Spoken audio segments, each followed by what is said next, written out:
দিদুন আমাকে ঘুরে ঘুরে দেখছো, দিদুন দেখছে। দিদুন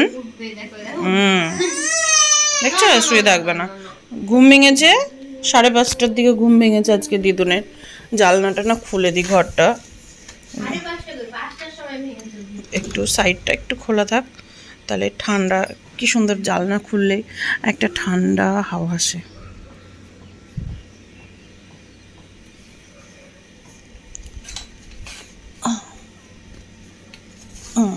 থাক, একটু ফাঁকা থাকো। মা ঘুম দিচ্ছে তোমাকে জোর করে ধরে বেঁধে, বলে সকাল সকাল উঠতে হয় জানো না, আমার অভ্যেসটা তুমি খারাপ করবা। তোমার মতো আমাকে ওই 11টা 12টার দিকে ঘুম থেকে উঠি অভ্যাস করবা। আমি সকাল সকাল উঠবো ঘুম থেকে, সকাল সকাল উঠা ভালো না দিদুন, বলো। আজকে তো আবার মা পরীক্ষা দিতে যাবে, আবার তোমাকে দাদুর দোকানে গিয়ে বসতে হবে। তোর বাবার সাথে গল্প করে যে খুব, আবার দোকানে গিয়ে বসতে হবে তো, বল আর ঘুমাবো না এখন, আমাকে তাড়াতাড়ি মুখ টুক ধুয়ে মুছিয়ে তারপর টাইম মতো স্নান করিয়ে দাও। কালকে স্নান করানো হয়নি বল, কালকে স্নান করানো হয়নি, হঠাৎ করে বাড়ি আসতে আসতে তোর তাহলে তখন আর স্নান করানো যায়? তখন কি আর স্নান করানো যায়? হ্যাঁ। হাই ফ্রেন্ডস, গুড মর্নিং, কেমন আছো তোমরা সবাই? আশা করছি ভালো আছো। শম্পা লাইফস্টাইল ব্লগে তোমাদের অনেক অনেক স্বাগত। তো এখন উঠবো, যাই কাজগুলো সেরে নিই। রাত্রে অনেকগুলো বাসন তো ধুয়ে রেখেছিলাম, তোমাদের দেখিয়েছি। আবার খেয়ে দিয়ে আবার কিছুটা জড়ো হয়েছে, তো ঝাড়টার দিই, তারপরে হচ্ছে বাসন টাসনগুলো ধুয়ে ফেলি। তিতলিকে উঠাতে হবে, প্রাইভেট আছে, পড়তে যাবে। রান্না যে আজকে কী করবো নিজেও বুঝতে পারছি না।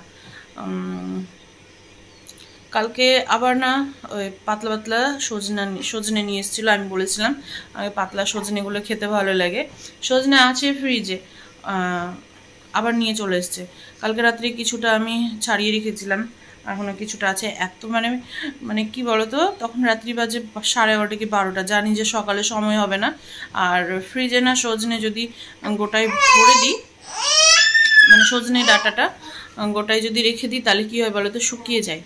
আর জল দিয়ে ওদিকে ভিজিয়ে কোথায় ফেলে রাখবো, ওই জন্য আমি না কেটে, মানে খোসাটাকে, সজনে ডাঁটাটা ছাল ছাড়িয়ে কেটে আমি ছোট ছোট করে ক্যারি ব্যাগের মধ্যে বেঁধে ফ্রিজে রেখে দিই, ভালো থাকে, কিচ্ছু হয় না, খুব সুন্দর থাকে, একদম টাটকা হয়ে থাকে। কালকে রাত্রে ওটাই করতে গিয়েছিলাম, কিন্তু পারিনি।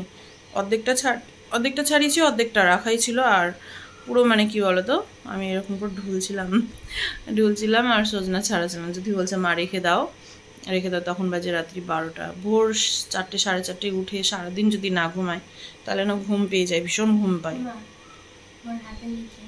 কি তো যাই, এখন কাজগুলো সারি। আমার স্ট্যান্ড না আসা পর্যন্ত আমি ভিডিও করতে পারছি না ভালো করে। আজকে সময় হবে কিনা জানি না। তিতলিকে স্কুলে রেখে দিয়ে না ব্যাংকে ঢুকবো। কালকে টাকা তোলা হয়নি, টাকা তুলে এনে ওর বাবাকে দিতে হবে। ওর বাবার কাজের টাকা থেকে আমার মানে কালকে টাকা লাগিয়েছিল। 3:30টার দিকে আমরা বাড়ি থেকে বেরিয়েছি, তখন আর ব্যাংকে গিয়ে টাকা তোলার মতো পরিস্থিতি ছিল না, মানে পেতাম না। স্টেট ব্যাংকে এত ভিড় হয়, পেতাম না, হয় মানে লাইন দিতে দিতেই সময় পার হয়ে যেত। 4টে বাজলে তো ব্যাংক বন্ধ করে দেয়, ওই জন্য আমরা আর ওখানে ব্যাংকে ঢুকিনি। ওর বাবা বললো আমি লাগাচ্ছি, আমাকে কালকে এনে তুলে দিয়ে দিও। তিতলিকে স্কুলে রেখে দেবো, রেখে দিয়ে ব্যাংকে ঢুকবো টাকা তুলতে। আমার এটিএমটা না আমি পোস্ট অফিস এত খুঁজলাম, এটিএম তো পেলাম না। তো ওনারা বললো যে আপনি ব্যাংকে গিয়ে একবার দেখেন, খোঁজ করেন।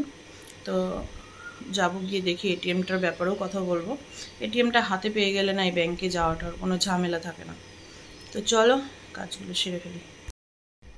একটু আসলাম আদর করতে। হ্যাঁ, আর দেখো আমার চুলটা ধরেছে, দেখো এই দেখো, ধরে কি জোরে টান দিচ্ছে। দাদুর মতো শিখেছো? দাদুর মতো শিখছো তুমি? দাদু যেমন চুল ধরে ধরে টানে আমার সব সময়, ওই রকম শিখছো? ছাড়ো চুলটা, ছাড়ো চুলটা, ছাড়ো। আমার তো নামবে না, তোমার হাত কেটে যাবে তখন, জানো, চুলে হাতটাই কেটে যাবে তখন, ছাড়ো। 10:15 বাজে, আমার রান্না বান্না সব কমপ্লিট। 4 পদের রান্না করেছি, জানো কত তাড়াহুড়ো করে। আর এটা পে পে পে করে চিল্লাতেই থাকছে।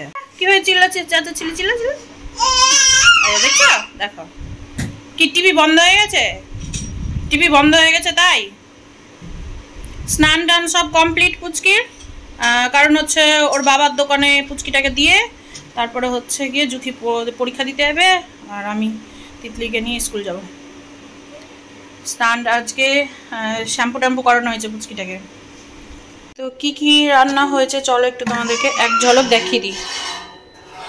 এখানে হচ্ছে এই যে মুসুর ডাল, টমেটো দিয়ে পেঁয়াজ রসুন দিয়ে মুসুর ডাল হয়েছে, আর হচ্ছে এদিকে ডালের সাথে আলু ভাজা না হলে ভালো লাগে না, আলু ভাজা, আর এই যে সজনে ডাঁটা মানে একটু ভাজা ভাজা করেই করা হয়েছে। আর এখানে হচ্ছে এই যে শাকটা, কালকে শাকটা না একদম একটু মানে কম করেছিলাম, আজকে যতটুকু ছিল করে নিয়েছি। আর এখানে এই যে তিতলির ভাতটা মেখে রেডি করে দিলাম, এখানে এই যে ভাতটা আমি খাবো, খেয়ে যাবো আমি। তো এই যে এদিকে আমি রেডি হয়ে গেছি, আর জুথি দেখো স্কুল ড্রেস পরেছে, ঠিক আছে, কালকে স্কুল ড্রেস দিয়ে পাঠিয়েছিল ওর বাবার হাতে। তো এই যে দেখো স্কুল ড্রেস পরে একদম রেডি, ভালো লাগছে। এই ড্রেস পরে মনে হচ্ছে রান্নার মাসি মনে হচ্ছে, কারণ এই স্কুলের ড্রেস এরকম ড্রেস পরিনি। বাড়িতে স্কুলে সাদা চেক সাদা লাল। আচ্ছা পরীক্ষা দেওয়াটারই বা কি দরকার, তোর তো ইসে যাওয়া দরকার। ওকে কোলে নে ঘুমাবে মনে হয়। বলছি পরীক্ষা দেওয়ার কি দরকার, ঠাকুরনগর যা ঘুরাই। যা, তো ব্যস্ত হয়ে গেছে সবাই ঠাকুরনগরের মেলা ঘুরতে নিয়ে যাওয়ার জন্য। পরীক্ষা দিতে হবে না, চলাই মেলা ঘুরে যা।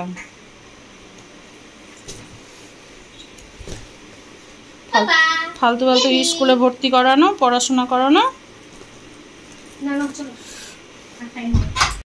তিতলিকে স্কুল থেকে বাড়ি নিয়ে আসছি, তো অর্ধেক রাস্তায় এসছি। হ্যাঁ, আর এখানে দেখছি আখের রস জায়গায় জায়গায়, এত রোদ পড়েছে না, যেমন আখের রস বিক্রি হচ্ছে তেমন ডাব বিক্রি হচ্ছে। তো ডাব তো নিইনি, দুটো ডাব নিলে 100 টাকা লেগেই যায় জানো। তো ওই জন্য একদম কম দামিটা মানে ছোটোটা 50 টাকা, তারপরে একটু বড়োটা 60 টাকা, তারপরে 70 টাকা।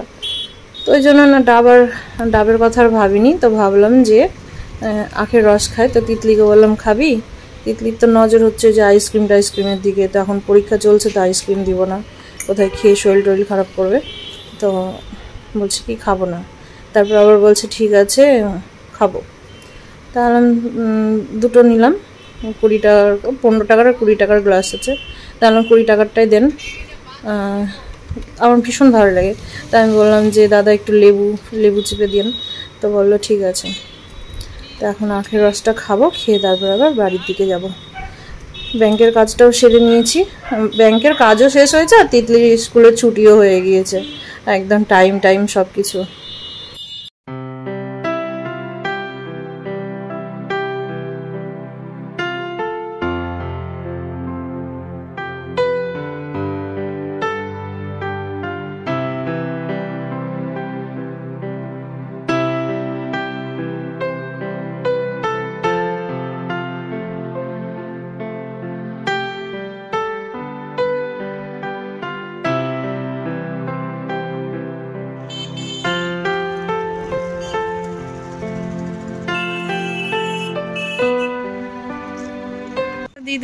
দিদুন দাদুর কাছে ছিল এতক্ষণ না। দিদুন, ও দিদুন, এদিকে তাকাও। এমা দেখে না, আমাকে দেখছেই না। এই এদিকে দেখ ওই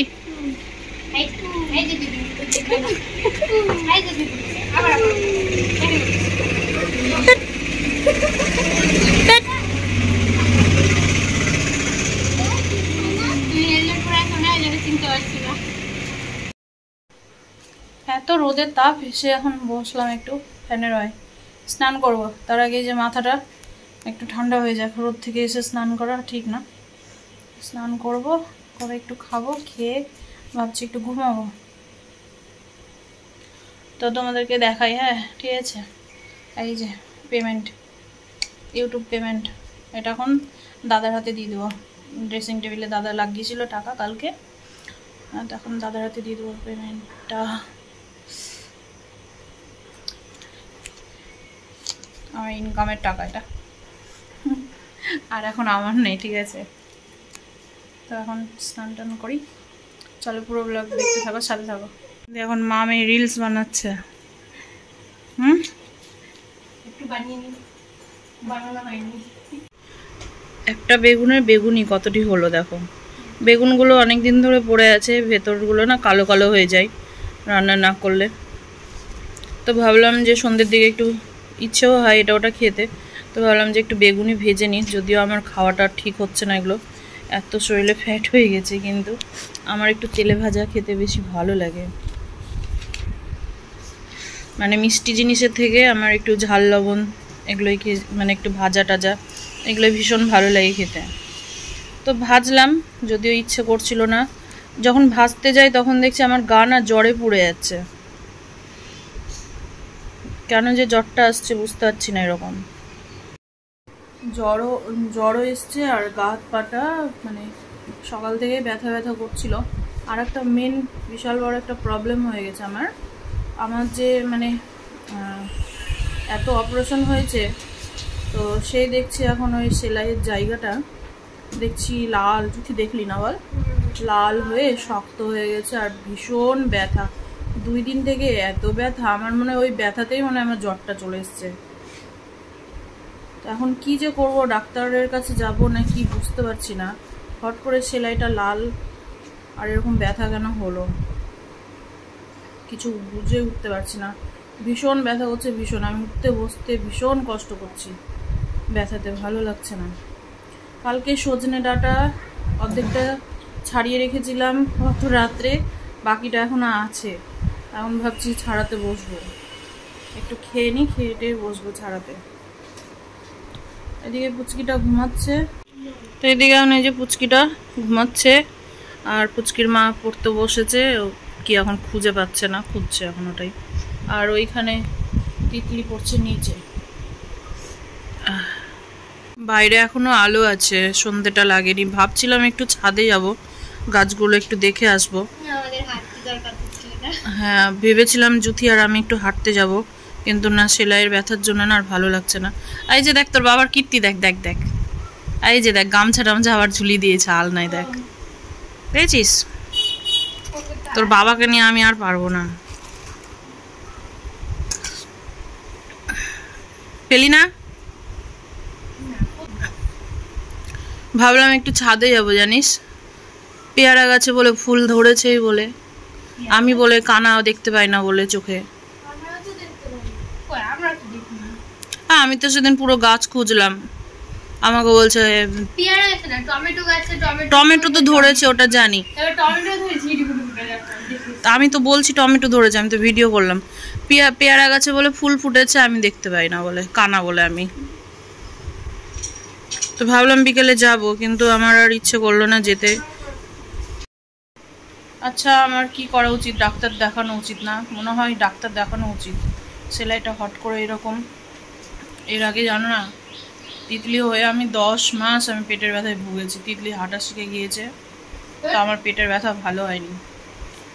সেলাইটার ওপরে কত যে কাঁচির ফুটো,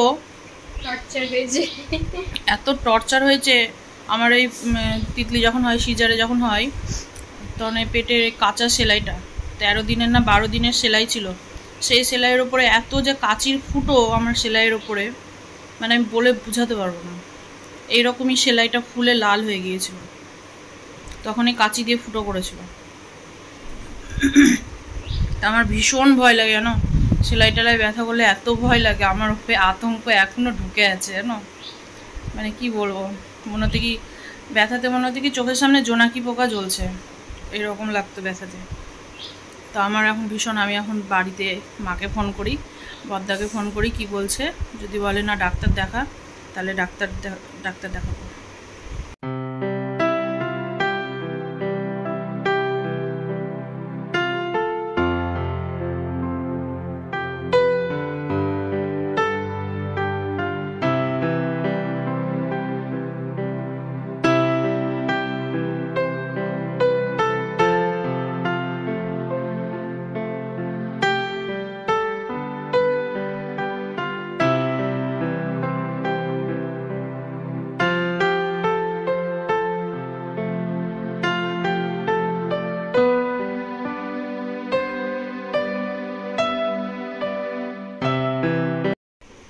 রাত্রি 11টা বাজে, 11টা বেজে পার।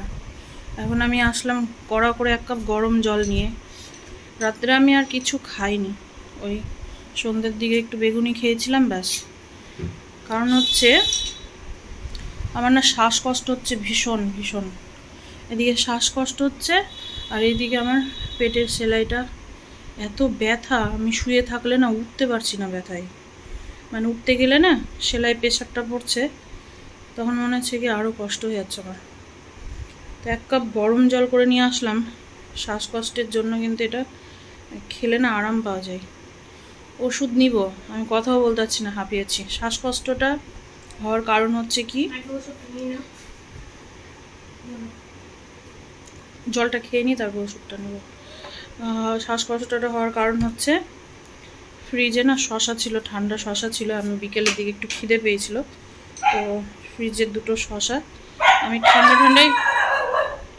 ঠান্ডায় খেয়ে নিয়েছি, এই জন্য মানে এই জিনিসটা হচ্ছে।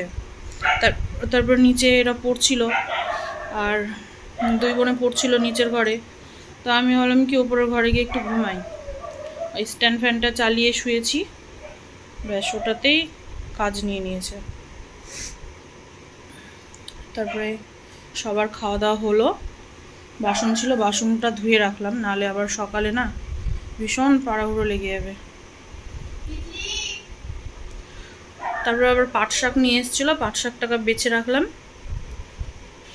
বেছে না রাখলে কালকে আবার রান্না করতে পারবো না, ওই না বেছে রাখলাম পাট শাকটা। কে? কেন, কি করবি? হ্যাঁ, দাদু মিষ্টি নিয়ে এসছে, মিষ্টিগুলো এত বাজে এনেছে। হ্যালো, বুদ্ধি থেকে পাঠাও তো, মিষ্টিটা নিয়ে যেতে বলো, নিয়ে যাইনি। মিষ্টি ফ্রিজে ঢুকাতে বলেছে মা, নিয়ে যাইনি।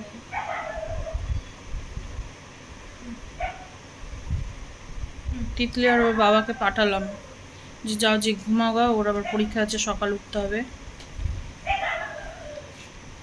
তো চলো ব্লগটাকে আজকে এখানেই শেষ করলাম। সবাই ভালো থেকো, সুস্থ থেকো আর সাবধানে থেকো। দেখা হবে আবার কোনো নেক্সট ব্লগে, ঠিক আছে? Tata, bye bye, good night, সবাই ভালো থেকো, সুস্থ থেকো।